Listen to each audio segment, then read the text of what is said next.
It's the 23rd of March, 2016. It's Wednesday. It's a middle of the day cinema cycle. Really tied one on last night watching Donald Trump slowly take over the American dream. But so I slept in, and now it's the middle of the day, and we're going to cinema cycle with a documentary. Random Media Generator has given me Small is Beautiful, a tiny house documentary. This is off Google Play. Don't think it's very long, but I'm all about the documentaries. And since we do have some land we might want to develop here in the near future out in the middle of nowhere, this might have extra significance to moi. Let's get small.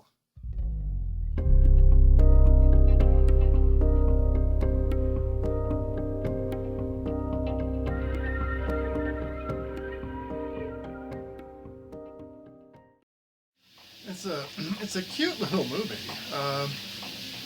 Pretty simplistic. It's a documentary. It's following, I think, five couples, as they go about building these small houses on trailers as an alternative movement. So if you ever want to know what happens to old hippies, where do they go to die, well, this will basically tell you.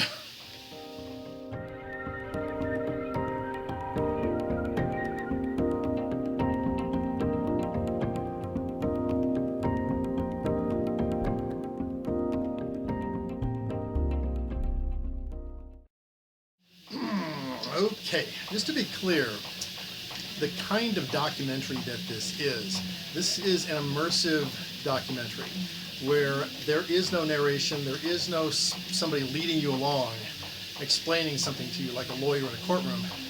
This is just what you would almost consider video clips of the main people you're following, and it's just them talking. It's just them answering questions, it's them expressing their feelings. In a certain way, it's kind of a reality-based documentary where you're supposedly just riding in a car with them, standing next to them in a parking lot, where you're just hearing them talk.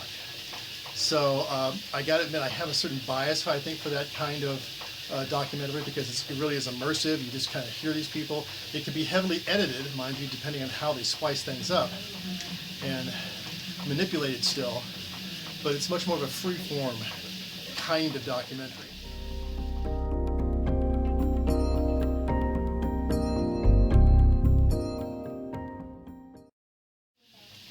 One thing that comes across in this is that these particular people, and I will call them hippies, counterculture people, they really seem to be emotionally quite fragile. They don't seem very confident of anything. They seem very, very, I don't know, almost, I was going to say pansy-like, but just repressive and kind of just always worried, and doesn't give a good vibe to the film, where you kind of think that most people that build these houses are people who kind of need some therapy for something.